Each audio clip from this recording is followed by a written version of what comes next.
हमारी विरासत ही हमारी पहचान है। यही हमारे संघर्षों का करती गुणगान है। हमारी विरासत हमारे लिए जैसे कोई तीर्थ धाम है। इसी की सेवा से हमारा जग में नाम है। नमस्कार, मैं हूं विजय नंदन और आप देख रहे हैं स्वदेश न्यूज़। मध्य प्रदेश में मुख्यमंत्री डॉक्टर मोहन यादव की सरकार प्रदेश के चहुमुखी विकास के रोड मैप को अमली जामा पहनाने पूरे और पक्के मन से प्रयास कर रही है। मुख्यमंत्री डॉक्टर यादव का विजन है स्वर्णिम मध्य प्रदेश का प्रयास, विरासत से विकास। इस विजन को साकार करने टीम मध्य प्रदेश पूरा जोर लगा रही है। स्वदेश न्यूज़ भी इस कार्य में अपनी भूमिका निभा रहा है। इस विजन को लेकर हम एक नया शो स्वर्णिम मध्य प्रदेश का प्रयास, विरासत से विकास शुरू कर रहे हैं, जिसके हर एपिसोड में हम आपको मध्य प्रदेश सरकार द्वारा विभिन्न तरीके से किए जा रहे प्रयासों से परिचय कराने की कोशिश करेंगे। आज बात सनातन संस्कृति से चले आ रहे जल स्रोतों और उनके संरक्षण और संवर्धन के भगीरथी प्रयासों की। क्षितिजल पावक गगन समीरा, पंच रचित अति अधम शरीरा। आकाश, वायु, अग्नि, जल और पृथ्वी, इन 5 तत्वों को वेद भाषा में पंच तत्व कहा जाता है। इन्हीं से आत्मा और शरीर की उत्पत्ति हुई है। इन 5 मूल तत्वों में से जल तत्व के माध्यम से जीव का जन्म होता है। वैज्ञानिक शोधों से भी ये सिद्ध हो चुका है कि जीवन जल से प्रारंभ हुआ और पृथ्वी पर रहने से पहले प्रारंभिक जीवधारी दीर्घ अवधि तक जल में ही रहे। विश्व में सभी संस्कृतियों और सभ्यताओं का जन्म प्रमुख नदियों के किनारे हुआ है। इसलिए मनुष्यों और सभी जीव जंतु, पेड़ पौधे, वनस्पति के लिए जल सबसे मूल्यवान है। इसी मूल्यवान जल के स्रोतों के संरक्षण और संवर्धन के लिए मध्य प्रदेश सरकार कृत संकल्पित है। डॉक्टर मोहन यादव सरकार स्वर्णिम मध्य प्रदेश का प्रयास, विरासत से विकास के विजन को साकार करने कई स्तरों पर जल संरक्षण और संवर्धन के कार्य कर रही है।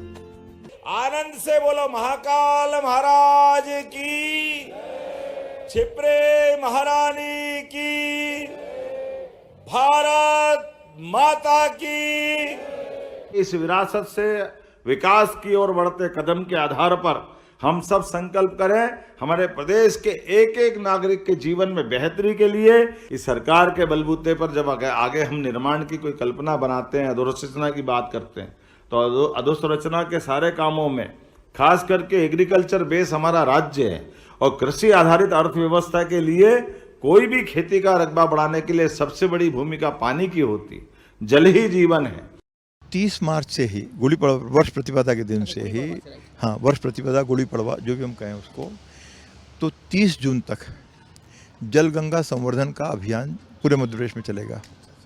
ये पिछले वर्ष से चालू हुआ, माननीय मुख्यमंत्री ने उसको शुरू कराया और उनका जो विचार है कि प्रदेश की जो सारी नदियां हैं, आश्चर्य है कि जैसे भोपाल में 7 नदियां हैं पर कम लोगों को जानकारी है, उज्जैन में 13 नदियां थी, कम लोगों को जानकारी है, जानापांव से 7.5 नदी निकलती हैं, कम लोगों को जानकारी है, 7.5 का क्या हिसाब है, या अमरकंटक से 2, एक नदी और एक नद, नर्मदा और सोन, ये भी निकलते हैं।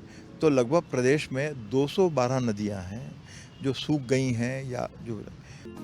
मोक्षदायिनी मां शिप्रा किनारे स्थित है उज्जैन महानगरी, जिसे प्राचीन काल में अवंतिका के नाम से जाना जाता था, और यहीं विराजमान है श्री महाकालेश्वर ज्योतिर्लिंग प्राचीन मंदिर, यानी कालों के काल बाबा महाकाल का मंदिर। सप्तपुरियों में से एक माने जाने वाली इस नगरी में सम्राट विक्रमादित्य का राज्य था। कहा जाता है कि शिप्रा नदी, जिसे ज्वर्धनी, पावध्वनि और अमृत संभा नामों से भी जाना जाता है, विक्रमादित्य के राज्यकाल में शिप्रा ने समृद्धि और शांति का अनुभव किया। ऐसी भी मान्यता है कि समुद्र मंथन के बाद अमृत को लेकर असुरों और देवताओं में जब संघर्ष हुआ, तो उसके बाद भगवान विष्णु ने मोहिनी का रूप धारण कर अमृत का वितरण किया था। उस दौरान अमृत की बूंदें भारत की धरती पर जगह जगह गिरी थी। उन जगहों में से एक जगह शिप्रा भी है, जहां अमृत की बूंदें टपकने का उल्लेख मिलता है। अमृत पीकर यही देवता अमर हुए, इस कारण यह नगरी अमरावती भी कहलाई। इसलिए शिप्रा नदी केवल एक नदी नहीं है, बल्कि सनातन संस्कृति की एक महत्वपूर्ण धरोहर है। स्कंद पुराण, महाभारत और रामायण जैसे महाग्रंथों में शिप्रा का उल्लेख मिलता है। शिप्रा युगों युगों से बाबा महाकाल का अभिषेक करती आई है। शिप्रा लोक सरिता है, जिसकी अमरता हमें प्रेरित करती है कि हम अपनी प्राकृतिक धरोहरों को पुनर्जीवित करें। शिप्रा सूख गई, शिप्रा पहली बार सूखी हो, ऐसी बात भी नहीं है। द्वापर युग में कुंभ स्नान के लिए जब ऋषि सांदीपनि काशी से उज्जैन आए, तब अकाल के कारण यहाँ जनता त्रस्त थी। इसके प्रमाण भी हैं। खैर, शिप्रा की दुर्दशा क्यों हुई उसके कारणों पर नहीं जाएंगे, बल्कि शिप्रा अब पुनर्जीवित हो रही है। इसी उद्देश्य की पूर्ति हेतु डॉक्टर मोहन यादव की सरकार निरंतर प्रयासरत है। शिप्रा में पुण्य सलीला मां नर्मदा का जल पहुंचाया जा रहा है, ताकि शिप्रा के तटों पर आने वाले मनुष्यों की अमरता की यात्रा अविरल चलती रहे। शिप्रा की लगभग 15 सहायक नदियां थी, जिनका धीरे धीरे लोप हो गया। उनमें से गंधवती, नीलगंगा, नव नदी विशेष प्रसिद्ध रही है। अब इनका उन्नयन हो रहा है। एक समय ऐसा भी लगा कि कहीं ऐसा ना हो जाए कि सरस्वती नदी की तरह शिप्रा भी शोध का विषय बन जाए। इसलिए सनातन संस्कृति के प्रति सजग डॉक्टर मोहन यादव सरकार ने विशेष प्रयास शुरू कर दिए हैं। नई उपलब्धि के लिए आनंद से बोलो महाकाल महाराज की, छिप्रे महारानी की। इस बात की प्रसन्नता है कि हमारे अपने आगामी 2028 के सिंहस्थ के समय हम साधु संतों को पवित्र छिप्रा जी के जल से ही स्नान करा पाएंगे। मुझे संतोष है कि हम उस दिशा में ठोस कदम कर पाए। सिंहस्थ के पहले 80-92 2004 तक हम गंभीर नदी के पानी से जल से स्नान करा पाते थे, क्योंकि ये छिप्रा जी का जल की मात्रा बहुत कम आती है और ऊपर से ये बरसाती नदी होने के कारण से कोई स्टोर नहीं हो पाता था। बाद में नर्मदा जी के जल से 2016 का स्नान हमने कराया, लेकिन हमें इस बात का संतोष है कि पूरे वर्ष बाकी त्यौहार पर्व सभी समय छिप्रा जी के जल से ही सदैव हमारा तीर्थ जीवंत होगा। सेवरखेड़ी सिलारखेड़ी प्रोजेक्ट ये अपने आप में लगभग 700 करोड़ के आसपास का प्रोजेक्ट है। मुख्यमंत्री डॉक्टर मोहन यादव के नेतृत्व में विकास का कारवां निरंतर आगे बढ़ रहा है। 2028 के सिंहस्थ में श्रद्धालु शिप्रा के निर्मल जल से स्नान कर पुण्य लाभ प्राप्त कर सकेंगे। इसके लिए मुख्यमंत्री डॉक्टर यादव ने कुंभ की तैयारी के मद्देनजर 614 करोड़ से अधिक लागत की सेवरखेड़ी सिलारखेड़ी परियोजना का भूमि पूजन किया। वर्ष 2016 के सिंहस्थ में मां नर्मदा का पानी शिप्रा में लाया गया था, लेकिन उस दौरान कुछ साधु संतों ने इस पर आपत्ति ली थी। इस बार ऐसा नहीं होगा। मुख्यमंत्री डॉक्टर यादव खुद सिंहस्थ 2028 की तैयारियों पर नजर बनाए हुए हैं। उन्होंने उज्जैन के ग्राम बामोरा में शिप्रा शुद्धिकरण के लिए बनाई जा रही टनल में उतरकर कार्य का निरीक्षण किया। कान क्लोज डक्ट डाइवर्जन परियोजना अत्यंत महत्वपूर्ण है। इस परियोजना से कान का दूषित जल शिप्रा के किसी भी तट पर नहीं मिलेगा। कान नदी का पानी शुद्धिकरण के बाद गंभीर नदी के डाउन स्ट्रीम तक पहुंचाया जाएगा, जिससे किसानों को भी सिंचाई के लिए पर्याप्त पानी मिल पाएगा। तो इंदौर का कान नदी का पानी शिप्रा जी में मिलने के बजाय गंभीर से जोड़ करके ये जो सीवर का पानी या गंदा पानी आता था, जो ऋषि मुनि सहित जो भी स्नान करने शिप्रा जी के घाट पर जाते थे, उनको एक कठिनाई आती थी। हमारा शिप्रा जी का पानी प्रदूषित होता था। मुझे इस बात का संतोष है कि अब शुद्ध पानी मिल करके 12 महीने स्नान करने की व्यवस्था के लिए ये मध्य प्रदेश सरकार की तरफ से लगभग 700 करोड़ की लागत से नई योजना प्रारंभ हुई है। यशस्वी प्रधानमंत्री के माध्यम से 2 राज्यों के बीच की नदी जोड़ो और 2 अभियानों की हमने शुरुआत की है। ये तीसरे प्रकार है जिस प्रकार के आधार पर हमारे प्रदेश में उन्नति का एक नया रास्ता खुलेगा। आने वाले समय में ये तो हमारा सीवर का गंदा पानी जिसको ट्रीट करके साफ करके हम गंभीर के निचले हिस्से में देंगे जहाँ से किसान अपनी फसल के लिए ले सकेंगे। ऐसा भी कहा जाने लगा कि शिप्रा के अस्तित्व का प्रश्न खड़ा हो गया है। बाबा महाकाल की पुनः तपस्या का अवसर उपस्थित हो गया है, लेकिन डॉक्टर मोहन यादव की सरकार के प्रयासों से अब ये तपस्या व्यष्टि और समष्टि हर प्रकार से सार्थक हो सकेगी। मालवा की गंगा शिप्रा सदाचारी बनी रहे, उस संकल्प की पूर्ति हेतु गंगा दशहरा पर शिप्रा यात्रा का शुभारंभ किया गया। इस भागीरथी प्रयास का बीड़ा खुद मुख्यमंत्री डॉक्टर मोहन यादव ने उठा रखा है। प्रदेश के मुखिया बनने के कई वर्ष पहले से वे पूरी यात्रा में खुद ध्वज लेकर सबसे आगे चलते आए हैं।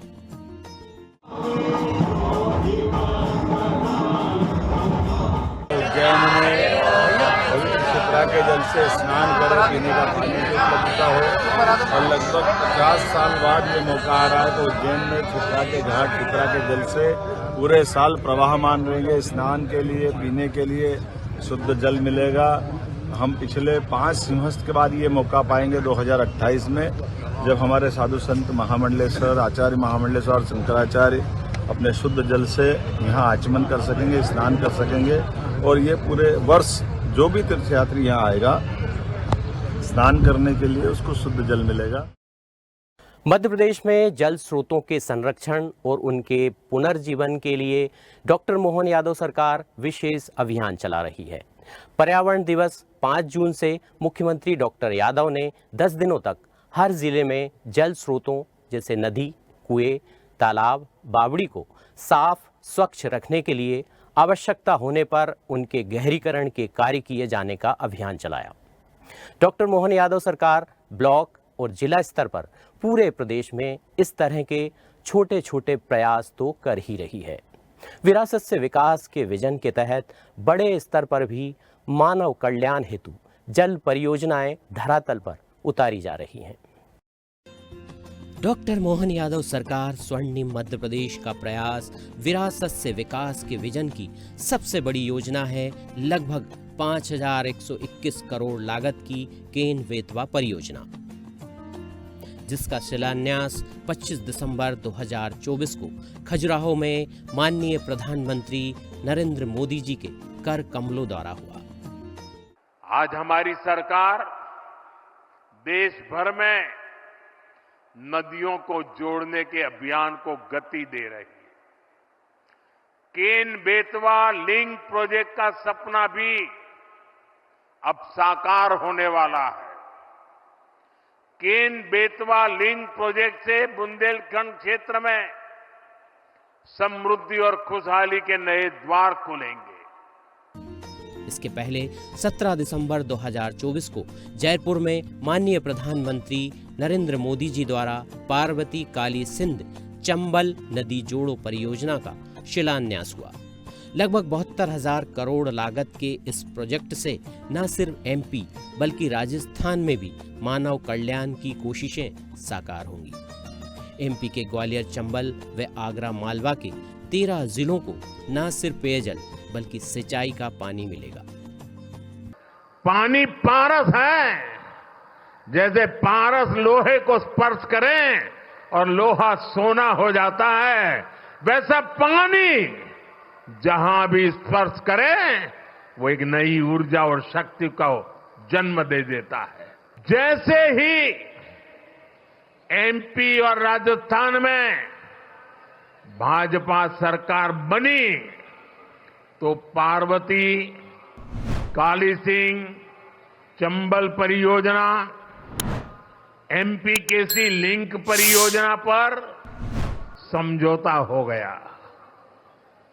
मध्य प्रदेश से जहां भारत की पावन धरा का इतिहास जुड़ा है, वहीं संस्कृति, भूगोल सभी का समागम भी यहां देखने को मिलता है। मध्य प्रदेश एक ऐसा राज्य है जहां के लोग हर त्योहार और संस्कृति में रचे और बसे हुए हैं। इसलिए मध्य प्रदेश को देश का हृदय प्रदेश भी कहा जाता है।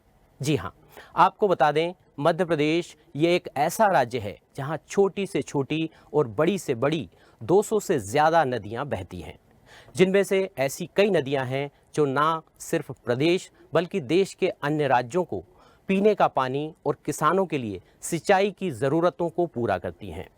यही वजह है कि मध्य प्रदेश को नदियों का मायका भी कहा जाता है।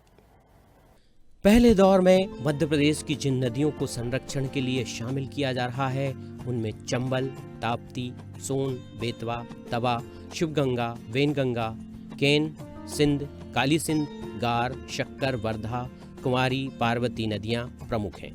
इनकी सैकड़ों सहायक नदियां भी हैं।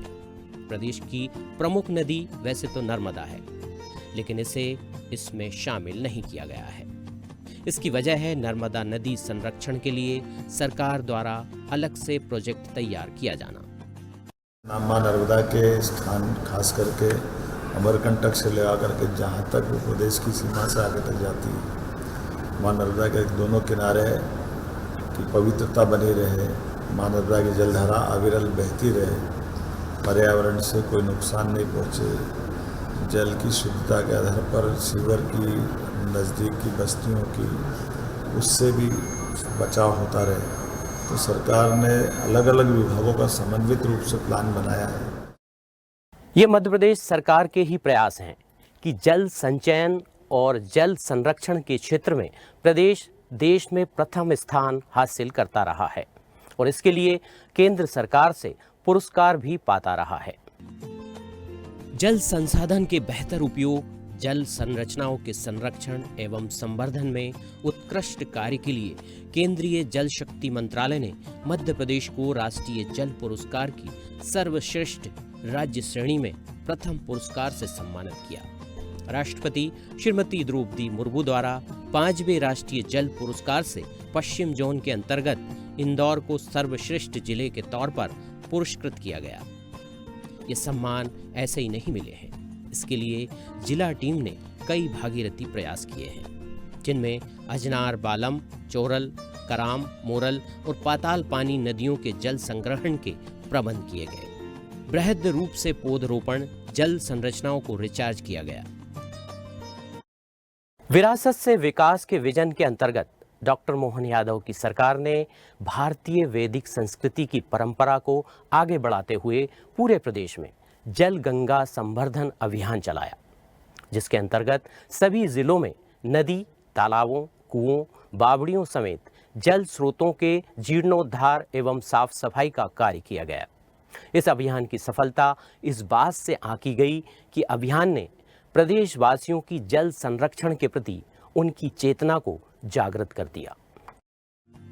मध्य प्रदेश में लगभग 3,500 गांवों के 13,000 से अधिक लोगों ने संकल्प लेकर जल गंगा अभियान के अंतर्गत जल भंडारण क्षमता में वृद्धि के लिए 10,000 से अधिक पोखर, तालाब, कुएं, बावड़ी का जीर्णोद्धार किया।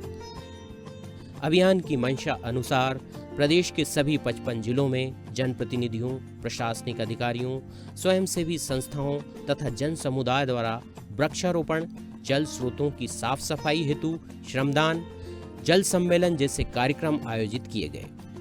जल संरचनाओं के संरक्षण पर आधारित प्रतियोगिताओं का आयोजन कर भावी पीढ़ी को जल संरक्षण के प्रति जागरूक किया गया। इस भागीरथी अभियान में वृद्धजनों से लेकर बच्चों तक ने बढ़ चढ़कर हिस्सेदारी निभाई।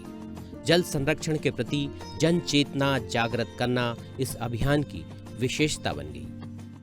हमारा मानना है कि जब हम कहते हैं, मुहावरे में नहीं है ये, कि जल ही जीवन है, तो जल तो हम सुखाते जा रहे हैं। तो जैसे हम खुद ही देखें, जैसे क्षिप्रा जब सूख रही थी तो उज्जैन भी सूख रहा था।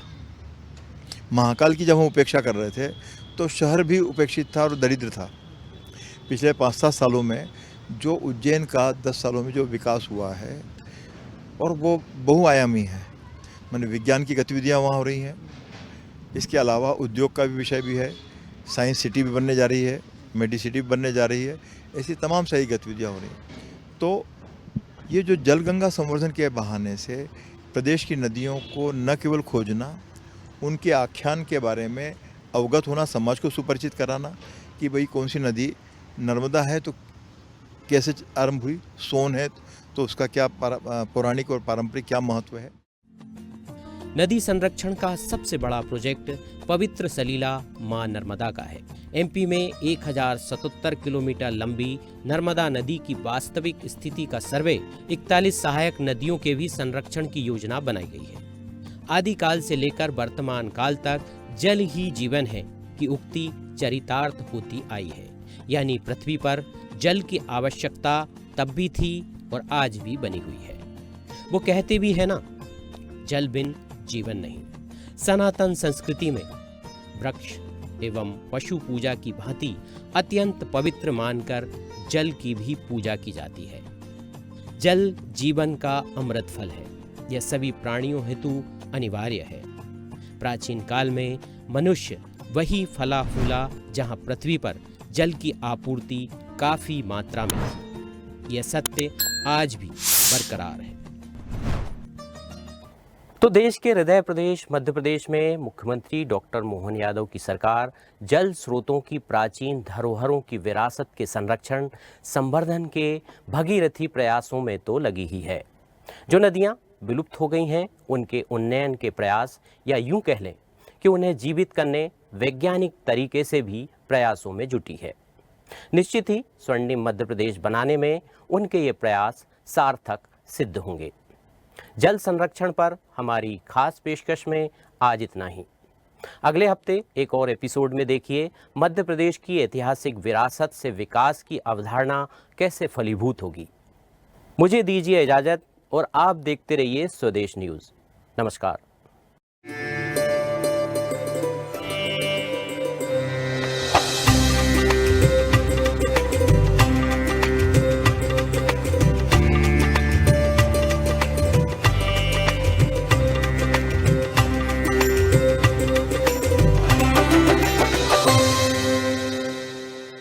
लेटेस्ट खबरों के लिए लाइक, फॉलो और YouTube पर सब्सक्राइब करें, बेल आइकन दबाएं, साथ ही विजिट करें swedeshlive.com पर।